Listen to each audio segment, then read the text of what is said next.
আলহামদুলিল্লাহ, সিরাতে রসুল সাল্লাল্লাহু আলাইহি ওয়া আলিহি ওয়াসাল্লামের আজকের পর্বে আমরা জানব রসুল করিম সাল্লাল্লাহু আলাইহি ওয়াসাল্লামের সবচাইতে বড় বিজয়, যেটি ইসলামের সবচাইতে বড় বিজয়, মক্কা বিজয়, সেটি কিভাবে সংগঠিত হয়েছিল এবং মক্কা বিজয়ের পিছনে সূচনাটা কী ছিল, কী কারণে এই মক্কা বিজয়ের সূত্রপাত শুরু হয়, এ বিষয়টি নিয়ে আমরা জানব। ইতিপূর্বে আমরা জেনেছি যে হুদায়বিয়ার সন্ধি হয়েছিল মক্কাবাসীর সঙ্গে, যে 10 বছর পর্যন্ত তাদের সঙ্গে কোনো যুদ্ধ বিগ্রহ হবে না এবং যুদ্ধ বিগ্রহ থেকে উভয় পক্ষই বিরত থাকবে এবং তাদের সঙ্গে যারা মিত্র হবে তাদের সঙ্গে তাদের কোনো হানাহানি, মারামারি, কাটাকাটি কোনো কিছু হবে না। সেই হিসেবে হুদায়বিয়ার সন্ধির পরে দেখা যায় মক্কার বনু বকর গোত্র তারা কুরাইশদের সঙ্গে সন্ধি চুক্তিতে আবদ্ধ হয় এবং বনু খুজা গোত্র তারা মদিনাবাসীর সঙ্গে অর্থাৎ রসুল সাল্লাল্লাহু আলাইহি ওয়াসাল্লামের সঙ্গে তারা সন্ধি চুক্তিতে আবদ্ধ হয়। এই সন্ধি চুক্তিতে আবদ্ধ হওয়ার ফলে তাদের ভিতরে একটি বিষয় যেটি দাঁড়ায় যে খুজা গোত্রের উপরে যদি কোনো রকম কোনো অত্যাচার, নির্যাতন, কোনো কিছু নেমে আসে তাহলে অবশ্যই মদিনাবাসী তাদেরকে হেফাজত করবে। আর যদি অপরদিকে বনু বকর গোত্রের উপরে যদি কোনো রকমের অত্যাচার বা তাদের উপরে কোনো রকম অনিষ্টতা নেমে আসে তাহলে সেক্ষেত্রে কুরাইশ বাহিনী তাদের সঙ্গে সঙ্গ এবং তাদের সঙ্গ হয়ে লড়াই করবে। কিন্তু এই সন্ধি চুক্তিকাল থাকা অবস্থাতেই 8ম হিজরিতে শাবান মাসে এই সময় এই বনু খুজা গোত্রের সঙ্গে বনু বকর গোত্র অনেক আগে থেকেই শত্রুতার একটি রেশ ছিল, যার কারণে দীর্ঘদিন যুদ্ধ বন্ধ থাকাতে বনু বকর গোত্রের ভিতরে বারবার উস্কানি দিতে থাকে যে আমরা কেন তাদের সম্পদগুলিকে লুণ্ঠন করতে পারি না, আমরা তো ইচ্ছা করলেই তাদেরকে আমাদের করায়ত্তে নিয়ে আসতে পারি বা তাদেরকে সম্পদগুলিকে লুণ্ঠন করতে পারি। এই জন্য তারা সুযোগ বুঝে সুযোগ খুঁজেই যখনই একটি সুযোগ পেয়েছে তখনই তারা বনু বকর গোত্র বনু খুজা গোত্রের উপরে তারা আক্রমণ চালায় এবং তাদের সম্পদগুলিকে লুণ্ঠন করেন এবং তাদের অনেককে তারা হত্যা করে। এবং তারা বনু বকর গোত্রের হাত থেকে বাঁচার জন্য যে অনেকে কাবা ঘরে পর্যন্ত আশ্রয় নেয়, কিন্তু সেই কাবা ঘরের ভিতরেও তারা রক্তপাত ঘটায় এবং অনেককে তাদেরকে হত্যা করে ফেলে। এবং যখন তারা কাবা ঘরের ভিতরে আশ্রয় নেয় বনু খুজা গোত্রের লোকজন, যে সে সময় বনু বকর গোত্রের সঙ্গী যেহেতু কুরাইশরাও সেই হত্যাকাণ্ডের সঙ্গে সঙ্গ দেয়, যেমন তার মধ্যে ছিল ইকরামা ইবনে আবু জাহেল, সাফওয়ান ইবনে উমাইয়া, আরও ওয়ালিদ ইবনে আব্দুল উজ্জা, এরা যারা ছিল এরা এসে তখন এই সকলের সঙ্গে সঙ্গ দেওয়ার কারণে হত্যাকাণ্ডটা আরও ব্যাপক পরিসরে সংগঠিত হয়। এবং বনু খুজা গোত্র তখন চিন্তা করে যে আমরা তো এভাবে বসে থাকতে পারি না। তারা দ্রুত গতিতে তারা চলে যায়, তাদের মধ্যে থেকে একজন মদিনায় চলে যায় এবং রাসূল করিম সাল্লাল্লাহু আলাইহি ওয়াসাল্লামের কাছে যে সমস্ত সংবাদ দেন যে হে আল্লাহর নবী, আপনাদের সঙ্গে তো আমাদের সন্ধি চুক্তি হয়েছে যে যদি মক্কার কুরাইশরা যদি আমাদের উপরে কোনো রকমের অ্যাটাক করে বা কোনো আক্রমণ করে সেক্ষেত্রে আপনারা আমাদেরকে হেফাজত করবেন বা আমাদেরকে রক্ষা করবেন। কিন্তু তারা তো আমাদের উপরে আক্রমণ করেছে এবং তারা আমাদের মধ্যে রক্তপাত ঘটিয়েছে, প্রায় 20 জন মতো আমাদের গোত্রের লোকজনকে তারা নিহত করেছে। এখন আপনি তাদের বিরুদ্ধে ব্যবস্থা গ্রহণ করুন। এদিকে মক্কার কুরাইশরা বুঝতে পারে যে এই খবর যদি কোনো রকমভাবে মদিনায় বা রাসূল সাল্লাল্লাহু আলাইহি ওয়াসাল্লামের কানে চলে যায় তাহলে তো এটি বড় একটি যুদ্ধ বাধার সম্ভাবনা রয়েছে। এজন্য আবু সুফিয়ান দেখলো যে এখান থেকে পরিত্রাণ পাওয়ার উপায় কী। এই পরিত্রাণ পাওয়ার জন্য আবু সুফিয়ান গোপনে, খুব সংগোপনে সে মদিনায় রওনা করে এবং সে চিন্তা করে যে বনু খুজা গোত্রের লোকজন মুহাম্মদ সাল্লাল্লাহু আলাইহি ওয়াসাল্লামের কাছে যাওয়ার আগেই আমরা যে এই সন্ধি চুক্তিটাকে আরও বৃদ্ধি করব, যেন আমাদের সঙ্গে তাদের কোনো সংঘর্ষ এবং বা যুদ্ধ যেন না হয়।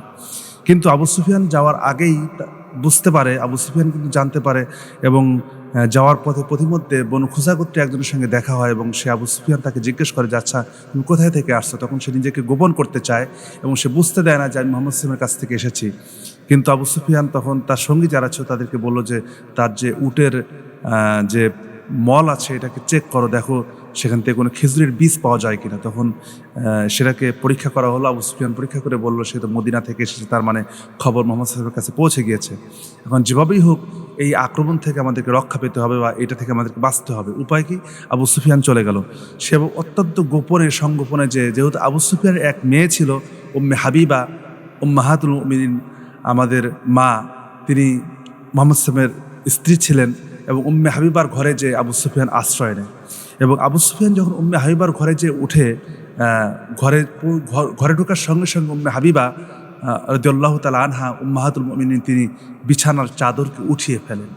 আবু সুফিয়ান তখন বলছে যে তুমি আমাকে দেখে আমি কি এমন যে আমি কি তোমার বিছানার চাদরে বসার মতো যোগ্যতা কি আমার নেই, আমি কি এতটাই নিকৃষ্ট হয়ে গিয়েছি? তখন উম্মে হাবিবা বলছেন, যেই বিছানায় রাহমাতাল লিল আলামিন বসেন, যে বিছানায় বসেন বিশ্ব জাহানের নেতা, যে বিছানায় বসেন আল্লাহ পাকের পক্ষ থেকে প্রেরিত সর্বশেষ নবী এবং রাসূল, সেই বিছানায় আমি আপনাকে বসতে দিতে পারি না, কারণ আপনি অপবিত্র। ইন্নামাল মুশরিকুনা নাজাসুন, প্রত্যেক মুশরিক হচ্ছে অপবিত্র, সেহেতু আমি আপনাকে কখনোই এখানে বসতে দিতে পারি না। দেখুন রাসূলের প্রতি কি আনুগত্য, কি মহাব্বত, কি ভালোবাসা, কি সম্পর্ক! যেই সম্পর্কের কাছে পিতা মেয়ে, সেই সম্পর্ক একদম নগণ্য হয়ে যায়, তুচ্ছ হয়ে যায়, তার কোনো মূল্যায়ন থাকে না। উম্মে হাবিবা সেটা দেখিয়েছেন যে ইসলাম আগমনের পরে, ইসলাম গ্রহণ করার পরে পিতা যদি মুশরিক হয়, পিতা যদি অমুসলিম হয়, তার সঙ্গে একজন মুসলমান হিসাবে কোনো সম্পর্ক থাকতে পারে না, সেই সম্মান প্রদর্শন আর আগের মতো থাকতে পারে না।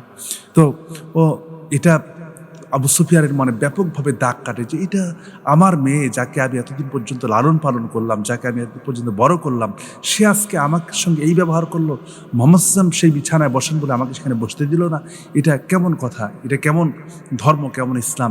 তার মনের ভিতরে তখন থেকেই একটি আলাদা দাগ কাটতে থাকে যে এটা কীভাবে সম্ভব হতে পারে।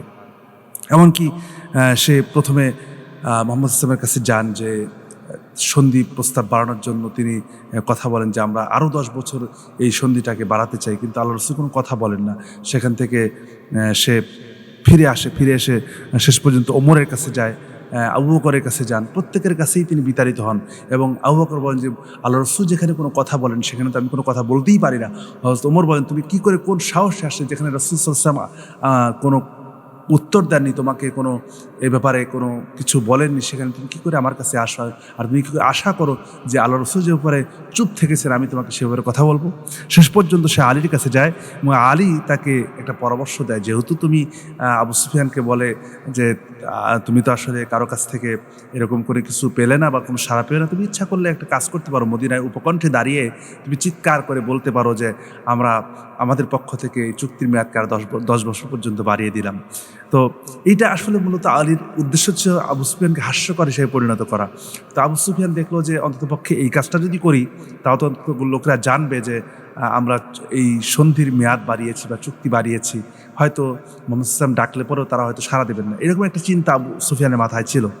এই জন্য আবু সুফিয়ান মদিনার উপকণ্ঠে দাঁড়িয়ে সে চিৎকার করে বলতে লাগলো যে আমাদের এই চুক্তির মেয়াদকে আমরা আরও 10 বছর পর্যন্ত বাড়িয়ে নিলাম, আমরা কখনো তোমাদের উপরে আক্রমণ করবো না, তোমরা আমাদের উপরে আক্রমণ করবে না। কিন্তু ওইদিকে তো তারা আক্রমণ করেই বসেছে, এটা থেকে তো রক্ষা পাওয়ার কোনো উপায় নাই। এদিকে রাসূল করিম সাল্লাল্লাহু আলাইহি ওয়াসাল্লাম এইটার প্রতিশোধ নেওয়ার জন্য তিনি কোনো কথা বললেন না। আবু সুফিয়ানের সে যে উপকণ্ঠে দাঁড়িয়ে ঘোষণা দিল, সে ব্যাপারেও আল্লাহ রাসূল কোনো মন্তব্য করলেন না বা কোনো কথা বললেন না। রাসূল সাল্লাল্লাহু আলাইহি ওয়াসাল্লাম এদিকে প্রস্তুতি নেওয়া আরম্ভ করলেন যে যেহেতু তারা চুক্তি ভঙ্গ করেছে, আরেকটি বর্ণনা পাওয়া যায় আল্লাহ রাসূল একজন প্রতিনিধিকে পাঠিয়েছিলেন, একজন সাহাবীকে, যে তুমি মদিনায় যাও এবং মক্কায় যাও এবং তাদের কাছ থেকে শুনে আসো তারা কী করতে চায়। তখন তারা এই চুক্তির ব্যাপারে অস্বীকার করে। তখন আল্লাহ রাসূল সাল্লাল্লাহু আলাইহি ওয়াসাল্লাম দেখেন যে না, তাদের সাথে আর কোনো নতুন করে কোনো চুক্তিতে যাওয়ার কোনো প্রশ্নই আসে না।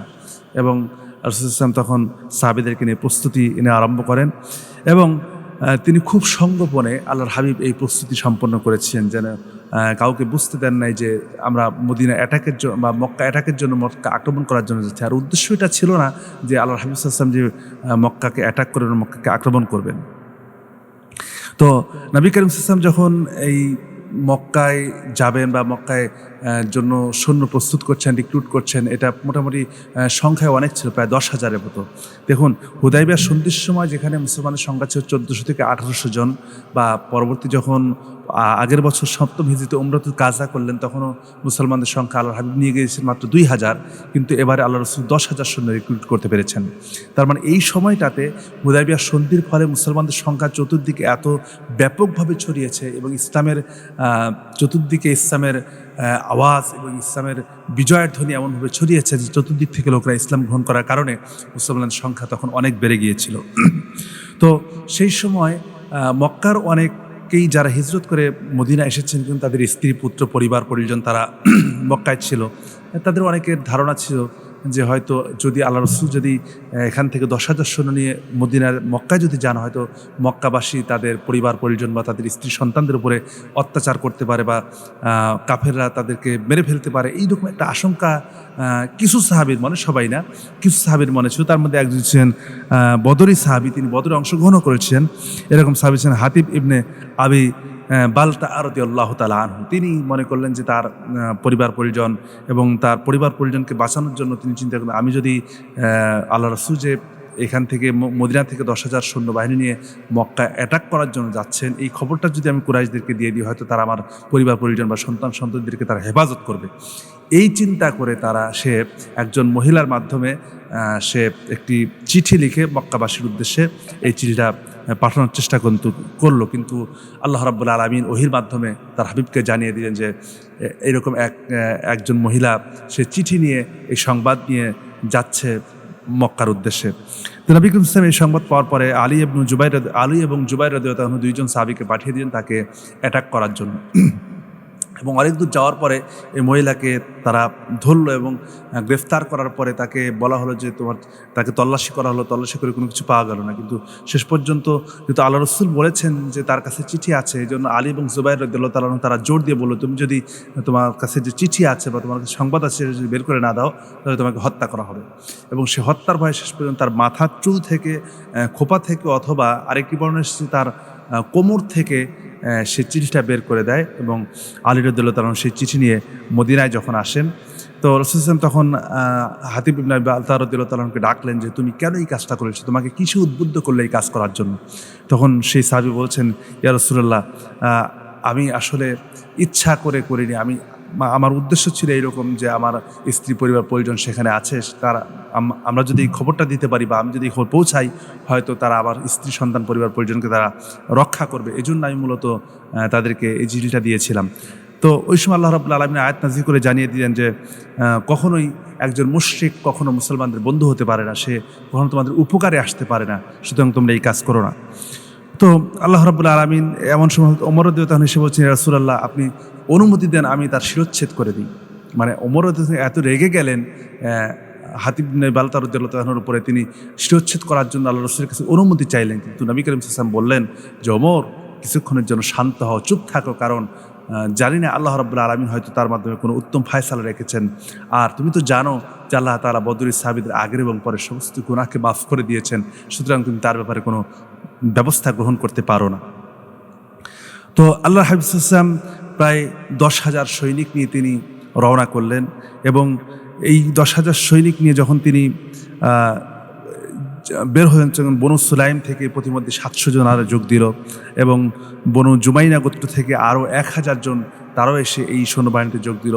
টোটাল কোনো সিরাতবিদ বলেছেন প্রতিমধ্যে যারা যোগ দিয়েছে এগুলির কারণে প্রায় 12,000 সৈন্যের মতো দাঁড়িয়েছিল, তবে অধিকাংশ সিরাতবিদদের মতো এটা 10,000 পরিমাণেই ছিল। তো আল্লাহর হাবিব সাল্লাল্লাহু আলাইহি ওয়াসাল্লাম যেদিন মদিনা থেকে রওনা করেন সেদিন ছিল 8ম হিজরির 10ই রমজান, বা কোনো বর্ণনা এসে 6ই রমজান। 10ই রমজান আল্লাহ হাবিব, এটি বেশি প্রখ্যাত মত, 10ই রমজান আল্লাহ হাবিব রওনা করেছেন। আরেকটি জিনিস খুব ভালো করে লক্ষ্য করুন, একটি ইসলামের প্রথম যে বিজয়টা, প্রথম যে যুদ্ধটা বদর যুদ্ধ বা সবচেয়ে বড় যুদ্ধ, এই যুদ্ধটাও কিন্তু সংগঠিত হয়েছে রমজান মাসে। এবং রমজান মাসে আল্লাহ রাব্বুল আলামিন যেন মুসলমানদেরকে এই সংবাদ, এই মেসেজ পুরো পৃথিবীবাসীর জন্য এটাই দিতে চাইলেন যে তারা যেন একদিকে শারীরিকভাবে তারা যেন পবিত্রতা লাভ করে এবং মানসিকভাবে পবিত্রতা লাভ করার পরে যখন তারা যুদ্ধের ময়দানে গিয়েছে, তাদের তো খাবার কোনো চিন্তা নাই বা খাবারের পরোয়াও করে না, যেহেতু তারা সিয়াম পালন করছেন, রোজা পালন করছেন। সে অবস্থার ভিতরে আল্লাহ পাক 2টা বড় বিজয় দান করেছেন। তো একে শারীরিক পরিশুদ্ধতা আর একদিকে আত্মিক পরিশুদ্ধতা, দুটোতে মিলে যখন কাফেরদের বিরুদ্ধে তারা লড়াইতে ঝাঁপিয়ে পড়েছে, আল্লাহ রাব্বুল আলামিনের পক্ষ থেকে সরাসরি সাহায্য এসেছে এবং এই সাহায্যের মাধ্যমে আল্লাহ পাক মুসলমানদেরকে বিজয় দান করেছেন। তো তারা যখন এই 10,000 সৈন্য যখন মক্কার কাছাকাছি পৌঁছে গেল, তখন তারা এই 10,000 সৈনিককে আল্লাহ রাসূল সাল্লাল্লাহু আলাইহি ওয়াসাল্লাম আগুন জ্বালানোর আদেশ করলেন, মশাল জ্বালানোর আদেশ করলেন। রাতের বেলা, রাত হওয়ার কারণে এটা চতুর্দিকে পরিষ্কার পরিচ্ছন্ন রাখার জন্য মশাল জ্বালাতে যখন আদেশ করলেন, তখন দেখা গেল যে সাহাবায়ে কেরাম যখন 10,000 মশাল জ্বালিয়েছে, এই আগুনের শিখা এত উপর পর্যন্ত পৌঁছে, চতুর্দিকে আলোয় মুখরিত হয়ে গিয়েছে, চতুর্দিকে জ্বলে উঠল। মক্কাবাসী যখন দেখলো যে সর্বনাশ, এত বিরাট বাহিনী, এত বিরাট আলো, তারা তো কখনো এত বিরাট বাহিনী একসঙ্গে দেখেনি, যে 10,000 সৈনিকের বাহিনী একসঙ্গে মক্কায় অ্যাটাক করবে, এটা তাদের চিন্তারও বাইরে ছিল, এটা তারা কল্পনাও করেনি। দেখুন আবু সুফিয়ান তো এটা দেখে একবার বিস্ময় হয়ে বললেন যে এটা কি করে সম্ভব, মোহাম্মদ সাল্লাম সে তো চতুর্দিকে ছড়িয়ে পড়েছে, এটা তো হতে পারে না, কি করে হতে পারে। তো এই সময় আবু সুফিয়ান সে চিন্তা করলো যে আমার তো আর এইভাবে বসে থাকা যায় না, আমি যদি কোনোরকমভাবে মুসলমানদের কাছে যেতে পারি অথবা মোহাম্মদ সাল্লামের কাছে যেতে পারি, তাহলে হয়তো কোনো একটি সুবিধা আমার জন্য হবে। তো সে রওনা করলো। পথিমধ্যে আব্বাস রাদিয়াল্লাহু তাআলার সঙ্গে আবু সুফিয়ানের সাক্ষাৎ হয়ে যায়। তো আব্বাস রাদিয়াল্লাহু তাআলা আবু সুফিয়ানকে নিয়ে আল্লাহর হাবিবের কাছে এলেন। এসে তখন আব্বাস রাদিয়াল্লাহু তাআলা আল্লাহ রাসূল সাল্লাল্লাহু আলাইহি ওয়াসাল্লাম আবু সুফিয়ানকে ইসলামের দাওয়াত দিলেন। ওই সময় সেই সময় শেষ মুহূর্তে যখন মক্কায় প্রবেশ করবেন পরের দিন, সেই মুহূর্তে আবু সুফিয়ানকে ইসলামের দাওয়াত দিলেন যে তুমি ইসলাম কবুল করে নাও। তো আবু সুফিয়ান কিন্তু তখনও ইসলাম কবুল করতে চায়নি, বা ইসলাম কবুল করার প্রতি তার প্রতি মানে সে ইসলাম কবুল করতে চাচ্ছিল না। তখন আব্বাস রাদিয়াল্লাহু তাআলা পিছন থেকে ধমক দিয়ে বললেন যে তুমি এখনও কি দেরি করবে, তোমার কি এখনও সময় আসেনি, তোমার কি এখনও সত্য গ্রহণ করার মতো সময় আসেনি, তোমার কি এখনও উপলব্ধি হয়নি যে তুমি এখন ইসলাম গ্রহণ করবে না, কেন তুমি বসে আছো, কারণটা কি? সেই সময় আবু সুফিয়ান তার বোধোদয় হলো এবং সে ইসলাম গ্রহণ করতে চাইল, এবং তাকে আল্লাহর হাবিব সাল্লাল্লাহু আলাইহি ওয়াসাল্লামের হাতে হাত দিয়ে সে কালিমা পড়ে মুসলমান হয়ে গেল। তো আবু সুফিয়ান যখন মুসলমান হয়েছে, এই কথা তো মক্কাবাসী কেউ জানে না। মূলত মক্কা পক্ষ থেকে আবু সুফিয়ান আসছিল যে কোনো রকম সন্ধি চুক্তি বা কোনো কিছু করে যদি মুসলমানদেরকে এখান থেকে বিদায় করা যায়, বা কোনো রকমভাবে তাদেরকে যদি এখান থেকে সরিয়ে দেওয়া যায়, তাহলে হয়তো মক্কাবাসীও স্বস্তির নিঃশ্বাস ফেলবে। কিন্তু আবু সুফিয়ান ইসলাম গ্রহণ করার পরে সে মুসলমানদের বাহিনীটা দেখতে লাগলো, যে দেখলো যে বিভিন্ন জায়গায় এক একটা গোত্র এক এক জায়গায় দাঁড়িয়ে আছে, এবং এক একজন এক এক দিকে তাদের যে সহ্য বীর্য সম্মান, তাদের যে চলাফেরা, এটা দেখে আবু সুফিয়ান অত্যন্ত বিস্ময় প্রকাশ করলো। এবং আব্বাস রাদিয়াল্লাহু আনহু আল্লাহ রাসূলকে বলেন, ইয়া রাসূলুল্লাহ, আপনি তো ইচ্ছা করলে আবু সুফিয়ানকে একটা আলাদা মর্যাদা দিতে পারেন। সেটা মর্যাদা কি? আপনি আবু সুফিয়ানকে বলে দেবেন যে আমরা যখন আগামীকাল মক্কায় প্রবেশ করব, তখন যারা আবু সুফিয়ানের ঘরে প্রবেশ করবে তারা নিরাপদ থাকবে। আবু সুফিয়ান নিজেই এই ঘোষণা দিয়ে দিল। তো তখন আবু সুফিয়ান যখন মক্কায় গেল, মক্কায় যাওয়ার পরে তখন লোকদেরকে কুরাইশরা সকলে দাঁড়িয়ে আছে যে কী সংবাদ নিয়ে আবু সুফিয়ান আসছে। তখন আবু সুফিয়ান বলল যে আমার ঘরে যারা প্রবেশ করবে তাদেরকে নিরাপত্তা দেওয়া হবে। তখন লোকেরা কেউ ঠাট্টা করতে লাগলো, হাসাহাসি করতে লাগলো, তোমার ঘরে কয়জনের জায়গা হবে, বা তুমি কয়জনকে জায়গা দিতে পারবে যে তুমি নিরাপত্তা দান করবে, বা তুমিই তো মুহাম্মদ সাল্লাল্লাহু আলাইহি ওয়াসাল্লামের সবচেয়ে বড় শত্রু, তোমাকে কে নিরাপত্তা দেবে, আর তুমি আমাদেরকে নিরাপত্তা দেওয়ার কথা বলছো। শেষ আবু সুফিয়ান তার ইসলাম গ্রহণের কথা ঘোষণা করে এবং বলে যে আমার ঘরে যারা প্রবেশ করবে তারা নিরাপদ, যারা কাবা ঘরে প্রবেশ করবে তারাও নিরাপদ থাকবে, আর যারা নিজ ঘরে তালাবদ্ধভাবে বা নিজ ঘরে দরজা বন্ধ করে রাখবে তাদেরকেও নিরাপত্তা দেওয়া হবে। তো রাসূল সাল্লাল্লাহু আলাইহি ওয়াসাল্লাম তখন এই সংবাদ যখন মক্কার চতুর্দিকে ছড়িয়ে গেল, অনেকে কাবা ঘরে যে আশ্রয় নিল, কেউ আবু সুফিয়ানের ঘরে আশ্রয় নিল, কেউ দেখা গেল নিজের ঘরে তারা দরজাকে বন্ধ করে রাখলো, ঘর থেকে তারা বাইরে বের হলো না। এই অবস্থার ভিতরে আল্লাহর হাবিব সাল্লাল্লাহু আলাইহি ওয়াসাল্লাম 10,000 সৈন্যবাহিনী নিয়ে তিনি মক্কার ভিতরে প্রবেশ করলেন। মক্কায় প্রবেশ করার পরে এখানে যে বিষয়টি ঘটল, আল্লাহর হাবিব সাল্লাল্লাহু আলাইহি ওয়াসাল্লাম কিন্তু ইচ্ছা করলে সরাসরি 10,000 বাহিনী একসঙ্গে মক্কায় প্রবেশ করতে পারতেন। তা না করে আল্লাহর হাবিব সাল্লাল্লাহু আলাইহি ওয়াসাল্লাম মক্কার বাম দিক থেকে একটি বাহিনী প্রস্তুত করলেন, ডান দিক থেকে একটি বাহিনী, এবং মধ্যভাগ থেকে দিয়ে প্রবেশ করবে আরেকটি বাহিনী, এবং আল্লাহ রাসূল সাল্লাল্লাহু আলাইহি ওয়াসাল্লাম নিজেও আরেকটি বাহিনীর তিনি সেনানায়ক হলেন। তো বাম দিক থেকে যে বাহিনী প্রেরণ করলেন, সেই বাহিনী তারা জুবাইর ইবনে আওয়াম রাদিয়াল্লাহু আনহুকে এই বাহিনীর প্রধান নিযুক্ত করলেন, এবং তিনি হাজুন পাহাড়ের দিক থেকে মক্কার দিকে প্রবেশ করলেন। এবং ডান দিক থেকে খালিদ ইবনে ওয়ালিদ রাদিয়াল্লাহু আনহু তিনি নিচের দিক থেকে মক্কার নিম্নভূমি থেকে তিনি প্রবেশ করলেন, এবং আল্লাহ রাসূল সাল্লাল্লাহু আলাইহি ওয়াসাল্লাম উপরের দিক থেকে অর্থাৎ কাদোয়া পথে তিনি আল্লাহর হাবিব সাল্লাল্লাহু আলাইহি ওয়াসাল্লাম কিছু বাহিনী নিয়ে তিনি মক্কা প্রবেশ করেন। উবাইদ ইবনে জাররাহ রাদিয়াল্লাহু আনহু তিনি পায়ে হেঁটে পদাতিক বাহিনী নিয়ে তিনি মক্কায় প্রবেশ করেন।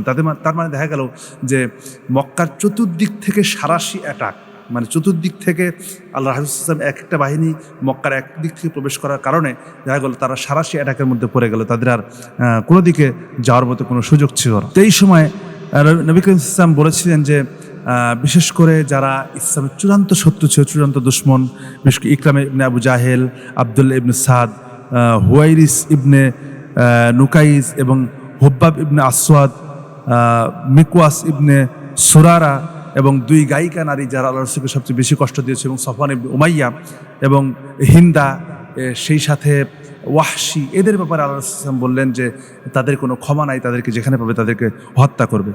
তো এই তিন দিক থেকে আক্রমণের ফলে দেখা গেল যে সকলেই নিরাপদভাবেই মক্কায় প্রবেশ করলো। শুধুমাত্র আল্লাহর হাবিব বলেছিলেন যে তোমরা যখন মক্কায় প্রবেশ করবে কোনো শিশুকে হত্যা করবে না, কোনো বৃদ্ধকে হত্যা করবে না, কোনো গাছ কাটবে না, কোনো রকমের হানাহানিকর পরিস্থিতি তৈরি করবে না, কারো উপরে আগে আঘাত করবে না।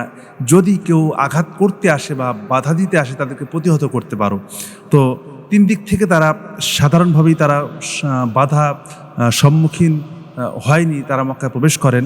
কিন্তু শুধুমাত্র খালিদের পথে খালিদ রাদিয়াল্লাহু তাআলা আনহু যেই পথে তিনি প্রবেশ করেন সাহাবীদেরকে নিয়ে, সেই পথে ইকরিমা এবং সফওয়ান ইবনে উমাইয়া সে বাধা হয়ে দাঁড়ায় এবং সেখানে প্রায় মুশরিকদের 12 জন নিহত হয়। মুসলমানদের মধ্যে 3 জনকে আল্লাহ রাব্বুল আলামিন শাহাদাত বরণ করার, এই 3 জনের শাহাদাতের বরণের মাধ্যমেই মূলত মক্কা বিজয়টা সম্পন্ন হয়ে যায়।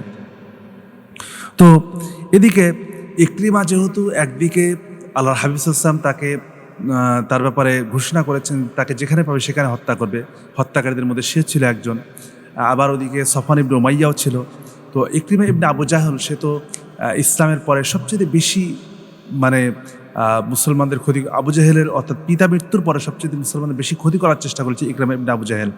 এই জন্য আল্লাহ হাবিব তাকে কিন্তু হত্যা করার জন্য নির্দেশনা দিয়েছেন। কিন্তু সে দেখলো যে যখন বাঁচার কোনো উপায় নাই, সে তখন সমুদ্র পথে রওনা করলো, বা অর্থাৎ সমুদ্র উপকূলের দিকে সে ছুটে একটা ঘোড়া নিয়ে ছুটে পালিয়ে গেল যে কোনো রকমভাবে যে জীবন বাঁচানো যায়। কিন্তু সে যখন সমুদ্র উপকূলে গেল, সেখানে যাওয়ার পরে সমুদ্রে এত ঝড় উঠলো এবং সে যে নৌকা আরোহণ করবে সে নৌকাটাও ভেঙে গেল ঝড়ের কারণে।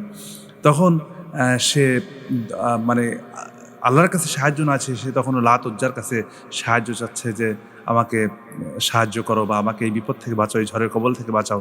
তখন সমুদ্রের পাড়ে একজন দাঁড়িয়েছেন, সে ইকরিমার দিকে তাকিয়ে বল, তুমি কে? তোমাকে তো আমি চিনি না হে পথিক। তুমি এভাবে করে লাত উজ্জার কাছে সাহায্য চেয়ে কোনো লাভ নেই, বরং তুমি আল্লাহর কাছে সাহায্য চাও, হয়তো আল্লাহ তাআলা তোমাকে বাঁচিয়ে দিতে পারেন। কিন্তু তুমি যাদের কাছে সাহায্য চাচ্ছ তারা তো নিজেরাই বিকল, তোমাকে কি সাহায্য করবে বা তোমাকে কীভাবে বাঁচাবে? এই সময় ইকরিমার মনে একটা আলাদা বোধোদয় হয় যে আসলেই তো সত্য কথা, আমি যে লাত উজ্জাকে ডাকছি ডেকে তো কোনো লাভ হচ্ছে না, বরং আমি তো কোনো এখান থেকে ফল পাচ্ছি না। তো এইদিকে আরেকদিকে ইকরিমার স্ত্রী অর্থাৎ ইকরিমা ইবনে আবু জাহলের স্ত্রী, সে কিন্তু সে আল্লাহর হাবিবের কাছে ইসলাম গ্রহণ করে এবং তার সন্তানরা সে ইসলাম গ্রহণ করে। স্ত্রী এসে বলে, ইয়া রাসূলুল্লাহ, আপনি যদি আমার স্বামীকে ক্ষমা করেন এবং নিরাপত্তা দেন তাহলে আমি তাকে ফিরিয়ে নিয়ে আসতে পারি। তো এই সময় ইকরিমা ইবনে আবু জাহলের স্ত্রী সে ইকরিমাকে খোঁজার জন্য চলে যায় সমুদ্র পথে এবং যাওয়ার পরে দেখতে পায় যে সে একদম জীর্ণ শীর্ণ কঠিন অবস্থার মধ্যে সে পড়ে আছে। সেই সময় ইকরিমার স্ত্রী যে বলছে যে আমি তোমার নিরাপত্তা নিয়ে তোমার কাছে এসেছি, তুমি আমার সঙ্গে ফিরে চলো মক্কার দিকে। তখন ইকরিমা বলছে, আমাকে কে নিরাপত্তা দেবে? আমাকে তো হত্যার ব্যাপারে সরাসরি আদেশ করা হয়েছে। তখন তিনি স্ত্রী বলছেন যে সবচেয়ে আত্মীয়তার বন্ধন রক্ষাকারী সবচেয়ে উত্তম ব্যক্তি তোমাকে নিরাপত্তা দিয়েছেন, অর্থাৎ মুহাম্মদ সাল্লাল্লাহু আলাইহি ওয়াসাল্লাম তোমাকে নিরাপত্তা দিয়েছেন, তুমি ফিরে যেতে পারো। সে যখন ইকরিমা যখন দেখলো যে আল্লাহর হাবিব সাল্লাল্লাহু আলাইহি ওয়াসাল্লাম তাকে নিরাপত্তা দিয়েছেন, সে কিন্তু আল্লাহর হাবিবকে বিশ্বাস করতো, সে কারণে সে সেখান থেকে রওনা করলো। পথিমধ্যে ইকরিমার মনে স্ত্রী সঙ্গে মেলামেশার একটি আগ্রহ জন্মালো। তখন স্ত্রী বলছে, না, আমি তোমার সঙ্গে মেলামেশা করতে পারি না।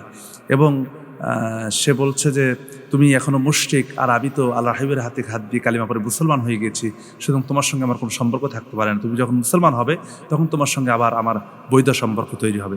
সেই সময় ইকরিমার মনের ভিতরে একটা আলাদা চার দিয়ে উঠে, যে ব্যাপার কি, মাত্র ইসলাম গ্রহণ করলো, আর ইসলাম গ্রহণ করে আমি এতদিন পর্যন্ত তার সংসার করেছি, তার সঙ্গে থেকেছি, আর এখন সে আমার সঙ্গে এইরকম ব্যবহার করছে। তখন ইকরিমার মনে ইসলামের প্রতি আরও বেশি টান, আরও বেশি ভালোবাসা, আরও বেশি উদারতা তার প্রতি অনুভব হওয়ার কারণে সে সরাসরি এসে আল্লাহর হাবিবের হাতে ইসলাম গ্রহণ করে এবং আল্লাহর হাবিব বলেন, হে রাসূল, আপনি আমার জন্য দোয়া করুন, আল্লাহ তাআলা যেন আমাকে ক্ষমা করে দেন। এবং ইকরিমা সে সেদিন প্রতিজ্ঞা করে যে আমি এতদিন পর্যন্ত যে পরিমাণ সম্পদ ইসলামের বিপক্ষে অর্থাৎ মুহাম্মদ সাল্লাল্লাহু আলাইহি ওয়াসাল্লামের বিপক্ষে ব্যয় করেছি, হে রাসূল, আমি এর চেয়ে দ্বিগুণ সম্পদ আমি মুশরিকদের বিরুদ্ধে, কাফিরদের বিরুদ্ধে ব্যয় করব। আমি যে সকল এলাকায় গিয়ে আমি আপনার বিরুদ্ধে কথা বলেছি, সেই সকল এলাকায় যে আমি এখন ইসলামের দাওয়াত দেব।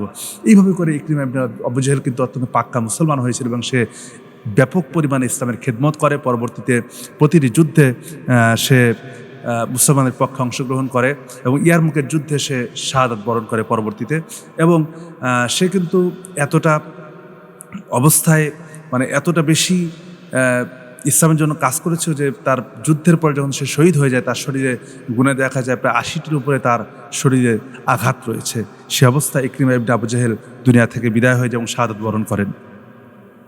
তো রাসূল করিম সাল্লাল্লাহু আলাইহি ওয়াসাল্লাম যখন তিনি মক্কায় যখন প্রবেশ করছেন সবচেয়ে বড় বিজয় নিয়ে 10,000 সাহাবী নিয়ে তিনি মক্কায় প্রবেশ করছেন, সে অবস্থায় তো একজন বিজয় বীর যিনি, বিজয় সেনাপতি যিনি, সেই হিসেবে তার একটা আলাদা অহংকার, বা আমরা যদি স্বাভাবিকভাবে চিন্তা করি সেখানে কি থাকে, একটি আলাদা মেজাজ, মাথা উঁচু করে সকলের সামনে বীর দর্পে প্রবেশ করতে চায়।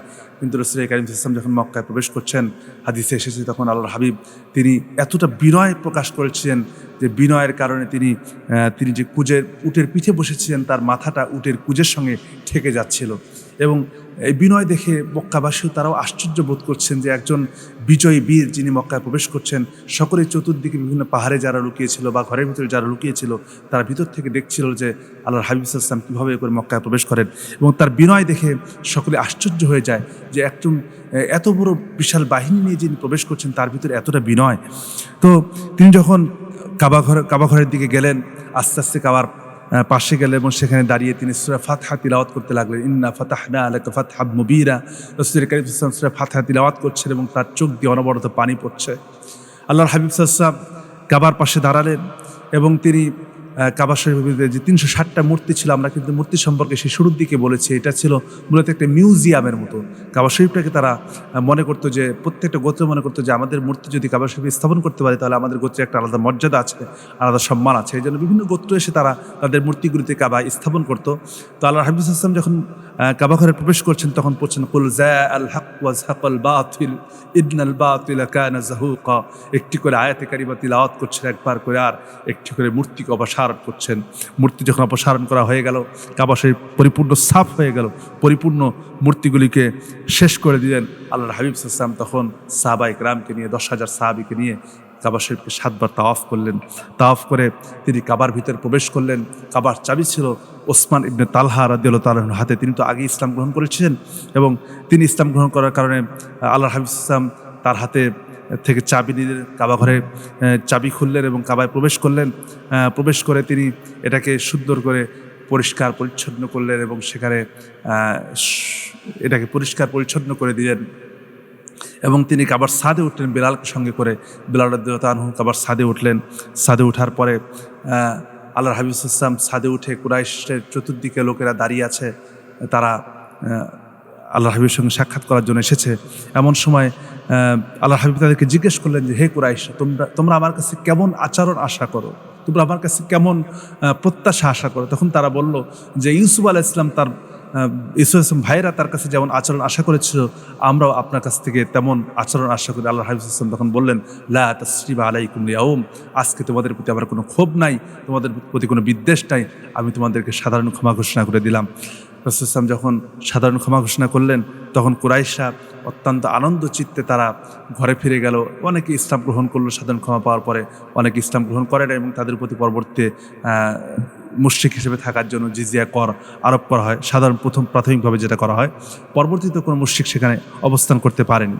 তো রাসূল করিম সাল্লাল্লাহু আলাইহি ওয়াসাল্লাম যখন এই মহা ক্ষমার ঘোষণা দিলেন এবং এই ক্ষমার ঘোষণা শুনে কুরাইশরাও আনন্দিত হয়ে যায় এবং তারা যার যার ঘরে ফিরে যায়। অনেকে এসে সেই সময় এসে আল্লাহর হাবিব সাল্লাল্লাহু আলাইহি ওয়াসাল্লামের হাতে এসে তারা কালিমা পড়ে মুসলমান হয়ে যান।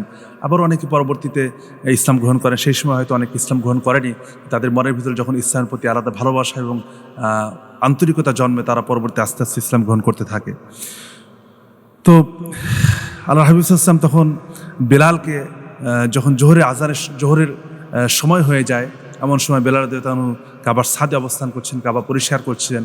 আল্লাহর হাবিব সাল্লাল্লাহু আলাইহি ওয়াসাল্লাম কাবার ছাদের উপরে আছেন। এমন সময় নবী করিম সাল্লাল্লাহু আলাইহি ওয়াসাল্লাম বেলালকে আজান দেওয়ার জন্য বললেন যে বেলাল তুমি এখন আজান দিয়ে দাও। হযরত বেলাল যখন আজান দিতে লাগলেন তখন চতুর্দিকে বিভিন্ন জায়গায় যারা কুরাইশরা লুকিয়েছিল, বিভিন্ন পাহাড়ের চতুর্দিকে তারা লুকিয়েছিল, তারা বেলালকে আজান দিতে দেখে তারা অত্যন্ত তাচ্ছিল্য করতে লাগলো, তুচ্ছ তাচ্ছিল্য করতে লাগলো। এইরকম একজন হাবশি গোলাম, তাকে দিয়ে আজান দেওয়া হচ্ছে বা তাকে দিয়ে এটা আবার কেমন আহ্বান, এরকম আহ্বান তো আমরা কোনোদিন শুনিনি, বা তারা তো এরকম আজান তো কখনো শুনি। আজানের প্রচলিত হয়েছে মদিনায়, তারা তো আজান কখনো শুনেনি। তো আজানের দেওয়া দেখে তারা সবচেয়ে বেশি প্রতিক্রিয়া করলো যে একজন হাবশি গোলামকে কেন এখানে দাঁড় করিয়ে দেওয়া হলো। বুঝলাম না মুসলমানরা তাদের ইবাদত করবে বা তাদের ইবাদত করবে, বা এরকম ছোট ছোট বাচ্চারা পর্যন্ত এই আজানকে নিয়ে উপহাস করতে থাকে। তার মধ্যে একজন ছিল আবু মাহজুরা, যে বয়স ছিল 15 বছরের কম। এই বালকটি বেলাল রাদিয়াল্লাহু তাআলা যখন আজান দিচ্ছিলেন তখন সেও তার সঙ্গে সঙ্গে মুখ ভেঙচিয়ে সেও আজান দিচ্ছিল। তো আল্লাহ রাসূল সাল্লাল্লাহু আলাইহি ওয়াসাল্লাম যখন তাকে দেখলেন যে সে মুখ ভেঙচিয়ে বেলালের সঙ্গে আজান দিচ্ছে বা আজানের শব্দগুলি আওড়াচ্ছে, কিন্তু তার কণ্ঠটা ছিল অত্যন্ত সুন্দর এবং চমৎকার কণ্ঠ। তো আল্লাহ রাসূল সাল্লাল্লাহু আলাইহি ওয়াসাল্লাম তখন তাকে কাছে ডাকলেন। তো সে অত্যন্ত ভয়ে ভয়ে আল্লাহ হাবিবের সামনে গেল, যে না জানি আমাকে হত্যা করা হয়, না জানি আমাকে কতল করা হয় তাকে ব্যঙ্গ করার কারণে। আল্লাহ হাবিব সাল্লাল্লাহু আলাইহি ওয়াসাল্লাম তাকে বললেন, আচ্ছা তুমি যে বেলাল যে আজান দিয়েছে তুমি কি তা মুখস্থ করে ফেলেছো? আবু হাজরা বলছে, জি আমি মুখস্থ করে ফেলেছি। তখন আল্লাহ হাবিব সাল্লাল্লাহু আলাইহি ওয়াসাল্লাম তাকে বলেন, ঠিক আছে তুমি আমাকে একটু আজান শোনাও। তখন সে কিন্তু মুসলমান হানি কুরাইশ। তখন আবু মাহজুরা আল্লাহ হাবিবের সামনে তার সুমধুর কণ্ঠ দিয়ে কণ্ঠর পুরা দরদ ঢেলে দিয়ে আজান শোনালেন। আজান শোনানোর পরে আল্লাহ হাবিব সাল্লাল্লাহু আলাইহি ওয়াসাল্লাম তার কণ্ঠের উপরে হাত দিয়ে তার জন্য বরকতের দোয়া করলেন এবং তাকে বললেন, ঠিক আছে তুমি যাও, তোমার কণ্ঠটা অনেক সুন্দর, আল্লাহ তাআলা তোমার কণ্ঠে আর বারাকাত দান করুক। তো এই দোয়া করার পরে আবু মাহজুরা তার অন্তরটাও নরম হয়ে যায়, যে আমি তো ব্যঙ্গ করলাম, আমি তো ভেবেছিলাম যে আমাকে আল্লাহ হাবিব হয়তো হয়তো আমাকে কষ্ট দেবেন অথবা আমাকে হত্যা করবেন বা কোনো কঠোর আদেশ দেবেন আমার ব্যাপারে, কিন্তু তিনি আমার সঙ্গে এত সুন্দর আচরণ করলেন। সে আল্লাহ হাবিবের হাতে হাত দিয়ে মুসলমান হয়ে যায় এবং সে বলে, ইয়া রাসূলুল্লাহ আমাকে কি কাবা ঘরে আজান দেওয়ার দায়িত্ব দেওয়া যায়?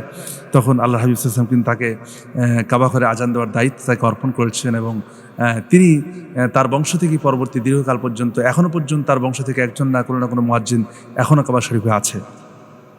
তো এইভাবেই তিনি এই বিজয়ের একটি তাৎপর্যপূর্ণ অধ্যায় এভাবে সমাপ্ত হয়ে থাকে এবং এর যে সবচেয়ে ঐতিহাসিক তাৎপর্য ছিল যে এর মাধ্যমে ইসলামের যে প্রতীক বা ইসলামের যে মহাবিজয় এটা চতুর্দিকে ছড়িয়ে পড়তে থাকে এবং মুসলমানদের জন্য সবচেয়ে বড় প্রধান আক্রমণের জায়গা বা সবচেয়ে শত্রুতার জায়গায় ছিল কিন্তু মক্কাবাসী, এবং তারাই সবচেয়ে বেশি শত্রুতা করেছিল আল্লাহর হাবিবের সঙ্গে। তো নবী করিম সাল্লাল্লাহু আলাইহি ওয়াসাল্লাম যখন তাদের সামনে কথা বলছিলেন তখন কুরাইশদেরকে বলছিলেন যে আমি তো কখনো তোমাদেরকে ছেড়ে যেতে চাইনি। যখন নতুন মুসলমান হলো তারা আসলো আল্লাহর হাবিবের কাছে, তখন তারা যখন বিভিন্ন অভিযোগ বিভিন্ন আবদার পেশ করছে তখন আল্লাহ হাবিব বলছিলেন যে আমি তো তোমাদেরকে কখনো ছেড়ে যেতে চাইনি, আমি তো চেয়েছিলাম এখানে থেকে যেতে, কিন্তু তোমরাই তো আমাকে এখানে থাকতে দাওনি, আমি চলে গিয়েছিলাম। এই জন্য মুসলমানদের জন্য এই বিজয়টা ছিল সবচেয়ে বড় বিজয় এবং এই বিজয়ের মাধ্যমে দেখা যায় মাত্র 2 বছরের ব্যবধানে আমরা দেখতে পাই বিজয় হজ্জের সময় এখানে মাত্র 10,000 সাহাবী, সেখানে প্রায় 1 লক্ষ বা 1.25 লক্ষ সাহাবী নিয়ে আল্লাহ হাবিব সাল্লাল্লাহু আলাইহি ওয়াসাল্লাম বিজয় হজ পালন করেন। তো এই বিজয়ের মাধ্যমে চতুর্দিকে ইসলাম যেভাবে করে ছড়িয়ে পড়ে এবং এটাই ছিল ইসলামের, অর্থাৎ যে বিজয় সম্পর্কে আল্লাহ তাআলা বলছেন, ইযা জা নাসরুল্লাহি ওয়াল ফাতহ ওয়া রাআইতান নাসা ইয়াদখুলুনা ফী দীনিল্লাহি আফওয়াজা ফাসাব্বিহ বিহামদি রাব্বিকা ওয়াস্তাগফির ইন্নাহু কানা তাওয়াবা। অর্থাৎ হে নবী, যখন আল্লাহর পক্ষ থেকে সাহায্য এবং বিজয় আসবে তখন আপনি দেখতে পাবেন লোকেরা দলে দলে ইসলামের মধ্যে প্রবেশ করছে। এটাই ছিল সেই বিশাল বিজয়, বিরাট বিজয়। এবং আল্লাহর হাবিব সাল্লাল্লাহু আলাইহি ওয়াসাল্লাম কিন্তু মক্কা বিজয়ের পরে খুব বেশি বেশি এই সূরাটা তিলাওয়াত করতেন এবং এই সূরা যখনই তিলাওয়াত করতেন, সূরা নাসর তিলাওয়াত করতেন, তখন সবচেয়ে বেশি কান্না করতেন আব্দুল্লাহ ইবনে আব্বাস রাদিয়াল্লাহু তাআলা আনহু। তো একদিন আব্দুল্লাহ ইবনে আব্বাস রাদিয়াল্লাহু তাআলা ছোট মানুষ ছিলেন, তো তাকে আল্লাহ হাবিব সাল্লাল্লাহু আলাইহি ওয়াসাল্লাম সবসময় বড় বড় সাহাবীদের সঙ্গে নিয়ে যখন বসতেন বা কোনো পরামর্শ করতেন, শেষ আল্লাহর হাবিবকে আব্দুল্লাহ ইবনে আব্বাসকে পাশে নিতেন। তো সাহাবায়ে কেরামের মনের ভিতরে অনেক সময় চিন্তা হতো যে তিনি ছোট মানুষ, আমাদের মধ্যে বড় বড় সাহাবীদের সঙ্গে তার এখানে আসা মানায় না, বা এটা কেমনে সম্ভব। তখন আল্লাহ হাবিব সাল্লাল্লাহু আলাইহি ওয়াসাল্লাম একদিন সকল সাহাবীদেরকে আবু বকর, ওমর, ওসমান, আলী সকলকে সূরা নাসরের ব্যাপারে জিজ্ঞেস করেন, তোমরা এ ব্যাপারে কি, তোমাদের চিন্তা কি? তখন এক একজন বলল যে আরও বড় বিজয় আসবে বা এটা সেটা হবে, বিভিন্নজন বিভিন্ন রকম মন্তব্য করলো। কিন্তু সেই সময় আব্দুল্লাহ ইবনে আব্বাসের কাছে যখন গেলেন তখন তিনি অঝোর ধারায় কাঁদতে লাগলেন। তখন আল্লাহ হাবিব বললেন, তুমি কাঁদছো কেন? তাকে কাছে জড়িয়ে নিলেন এবং কাছে ডেকে নিয়ে বললেন, তোমার কাদার কারণটা কি? আব্দুল্লাহ ইবনে আব্বাস তখন বলছেন যে আল্লাহ তাআলা তো আপনাকে পাঠিয়েছেন দিন বিজয়ের জন্য, আর যেহেতু এই সূরার মধ্যে দিন বিজয়ের সুসংবাদ এসেছে, তার মানে আপনি বেশি দিন আমাদের মধ্যে থাকবেন না, আপনি আমাদেরকে ছেড়ে চলে যাবেন।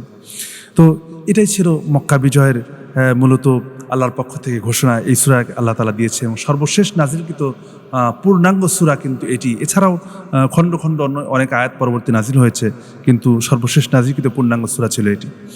তো এখানে আল্লাহ হাবিব সাল্লাম যখন মক্কা বিজয় সম্পন্ন হলো তখন এখানের গভর্নর হিসেবে আল্লাহ হাবিব সাল্লাম যেহেতু মদিনা অবস্থান করবেন, মক্কা অবস্থান করবেন না, সেহেতু এখানে গভর্নর একজন প্রয়োজন। গভর্নর হিসাবে আত্তাব ইবনে উসাইদ রাদিয়াল্লাহু আনহুকে তিনি মক্কার গভর্নর হিসেবে নিযুক্ত করেন এবং মক্কায় যারা নতুন ইসলাম গ্রহণ করেছে তাদেরকে দিন শিক্ষা দেওয়ার জন্য, ইসলাম শিক্ষা দেওয়ার জন্য আল্লাহ হাবিব সাল্লাম মুআজ ইবনে জাবাল রাদিয়াল্লাহু আনহুকে মক্কাবাসীর জন্য তিনি নিয়োগ করেন এবং ওসমান ইবনে তালহা, যার কাছ থেকে আল্লাহ হাবিব সাল্লাম কাবা শরীফের চাবি নিয়ে কাবা খুলেছিলেন এবং কাবায় প্রবেশ করেছেন, তিনি সেখানে দাঁড়িয়ে ইবাদত করেছেন এবং কাবায় প্রবেশ করার পর আল্লাহ হাবিব কিন্তু আরেকটা জিনিস দেখেছেন। সেখানে তারা দেখলেন যে কাবার ভিতরে তারা ইব্রাহিম আলাইহিস সালামের প্রতীকী মূর্তি তারা অঙ্কন করে রেখেছে এবং প্রতীকী মূর্তির ভিতরে এক হাতে তারা প্রতীকী মূর্তির এক হাতে তারা, অর্থাৎ তারা যে ওই কি বলে নিশানা করতো বা নিশ বানাতো, এরকম একটা নিশানাদার এক হাতে দেওয়া ছিল, আরেক হাতে আরেকটি মূর্তি দেওয়া ছিল। এরকম একটি প্রতীকী রেখে আল্লাহ হাবিব সাল্লাল্লাহু আলাইহি ওয়াসাল্লাম অন্তত আফসোস করলেন এবং হযরত বেলালকে ডেকে বললেন যে এই জায়গাটি সুন্দর করে পরিষ্কার করে দেবেন, এই প্রতীকীটাকে মুছে দাও। তখন বেলাল এবং আলী রাদিয়াল্লাহু আনহু দুইজন মিলে এই প্রতীকীটাকে সম্পূর্ণভাবে মুছে দেন এবং তিনি কাবা শরীফ থেকে বের হয়ে এসে চাবিটা নিয়ে ওসমান ইবনে তালহার হাতে প্রদান করেন এবং বলেন যে এইটা তোমার কাছে আমানত হিসেবে থাকবে, কিয়ামত পর্যন্ত তোমার বংশের হাতেই এই কাবা শরীফের চাবি তোমাদের হাতে শোভা পাবে। এবং আব্দুল্লাহ ইবনে আব্বাস রাদিয়াল্লাহু আনহু বংশের দায়িত্বে আল্লাহ হাবিব সাল্লাম জমজম কূপের দায়িত্ব দিয়ে যান। এভাবে করেই আল্লাহ হাবিব সাল্লাম মক্কা বিজয় সম্পন্ন করেন এবং তারপরে মক্কায় থাকাকালীনই আরেকটি যুদ্ধ সংগঠিত হয়, সেটা হচ্ছে হুনায়ন যুদ্ধ। আমরা এর পরবর্তী পর্বে হুনায়ন যুদ্ধ সম্পর্কে জানব। তো মক্কা বিজয় থেকে আমাদের সবচেয়ে বড় শিক্ষণীয় যে বিষয়গুলি, সেটি হচ্ছে আল্লাহ হাবিব সাল্লাম এত বড় একটি বিজয় সম্পন্ন করেছেন, তার প্রথম উদ্দেশ্য ছিল এটাতে যে কোনো রক্তপত না হয়। ইসলামের প্রতিটি বিজয়ের ক্ষেত্রে আমরা দেখি যে নবী করিম সাল্লাল্লাহু আলাইহি ওয়াসাল্লাম সবসময় চেয়েছেন যে বিনা রক্তপাতে যদি কোনো বিজয় অর্জন করা যায়, সেখানে তিনি কখনো রক্তপাত ঘটাতে চাননি। 2 নম্বরে আল্লাহ হাবিব সাল্লাল্লাহু আলাইহি ওয়াসাল্লাম যে বিনয়, যে এতটা বিনয় প্রকাশ করেছেন, অথচ আমরা অনেক সময় কোনো কিছুতে বিজয়ী হলে পরে আমরা অহংকারী হয়ে যাই।